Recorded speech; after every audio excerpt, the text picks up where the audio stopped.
Hello everyone, welcome to Sanmarga classes.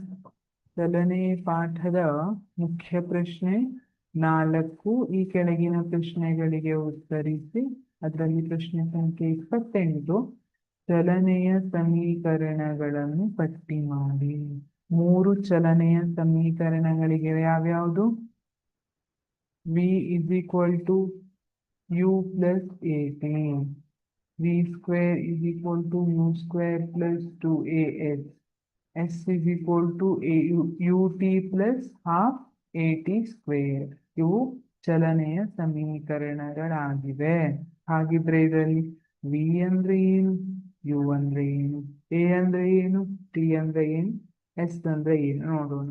v ಅನ್ನುವಂಥದ್ದು ಅಂತಿಮ ವೇಗ, s ಅನ್ನುವಂಥದ್ದು ಚಲಿಸಿದ ದೂರ, u ಅನ್ನುವಂಥದ್ದು ಆರಂಭಿಕ ವೇಗ, a ಅನ್ನುವಂಥದ್ದು ವೇಗೋತ್ಕರ್ಷ, t ಅನ್ನುವಂಥದ್ದು ಕಾಲ. ಉದಾಹರಣೆಗೆ ನೋಡೋದಿದ್ರೆ ನೀವು ಒಂದು ಕಾರು ಸ್ಟಾರ್ಟ್ ಆಗಿ ಇಂತಿಷ್ಟು ವೇಗದಲ್ಲಿ ಚಲಿಸ್ತಾ ಇದೆ. ಎಷ್ಟು?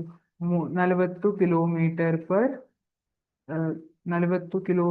ಪರ್ ಅವರ್ ಸ್ಪೀಡಲ್ಲಿ ಚಲಿಸ್ತಾ ಇದೆ ಅಂತ ಹೇಳಿದ್ರೆ ಏನ್ ಹೇಳಿದ್ರು? ಕಾರ್ ಸ್ಟಾರ್ಟ್ ಆಗಿ 40 ಕಿಲೋಮೀಟರ್ ಪರ್ ಅವರ್ ವೇಗದಲ್ಲಿ ಚಲಿಸ್ತಾ ಇದೆ ಅಂತ.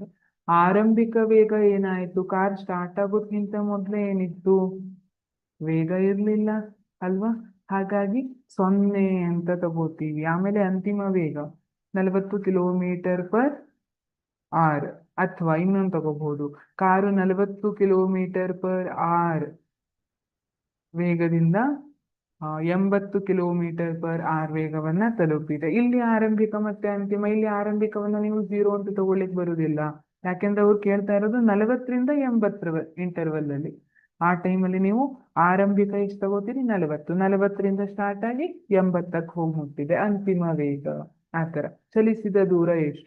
ಇದೆಲ್ಲವನ್ನ ನಾವು ಸಬ್ಸ್ಟಿಟ್ಯೂಟ್ ಮಾಡಿ ನಮಗೆ ಯಾವ್ದು ಗೊತ್ತಿಲ್ಲ ಅದನ್ನ ಫೈಂಡ್ ಔಟ್ ಮಾಡ್ಕೊಳ್ಳಿಕ್ಕೆ ಈ ಸಮೀಕರಣವನ್ನ ಯೂಸ್ ಮಾಡ್ಕೋಬಹುದು.